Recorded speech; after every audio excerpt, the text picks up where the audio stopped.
memenangkan jiwa untuk menyelamatkan banyak orang. Memang kamu telah mereka-rekakan yang jahat terhadap aku, tetapi Allah telah mereka-rekakannya untuk kebaikan, dengan maksud melakukan seperti yang terjadi sekarang ini, yakni memelihara hidup suatu bangsa yang besar. Kejadian pasal 50 ayat 20. Kita sering membaca dalam Alkitab bahwa Tuhan bekerja lebih dulu untuk situasi yang akan datang.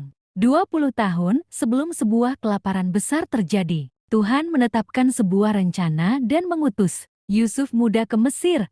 Selama 13 tahun, Yusuf diajar, diuji dan dikucilkan oleh Tuhan untuk melaksanakan rencananya. Tuhan mempersiapkan dia selama masa kematian dan kebinasaan. Karena kekacauan dan kelaparan, Yusuf tidak mengetahui hal ini. Namun, Tuhan telah memilihnya untuk menyelamatkan banyak jiwa pada saat itu, termasuk keluarganya sendiri. Sama seperti Tuhan mengucilkan Yusuf untuk suatu tugas khusus. Demikian juga Tuhan memisahkan sekelompok orang Kristen saat ini. Kelompok ini, seperti dalam kehidupan Yusuf, juga dalam masa ujian dan perjuangan yang besar, sehingga mereka akan semakin mengenal akan suara gembalanya yang baik. Tujuan khusus, jika kita masuk dalam kelompok ini, maka seperti Yusuf yang tidak mengerti, kita juga mungkin tidak akan mengerti mengapa kita harus melalui pergumulan dan kesukaran. Kita mungkin bertanya-tanya mengapa Tuhan mengizinkan kesulitan-kesulitan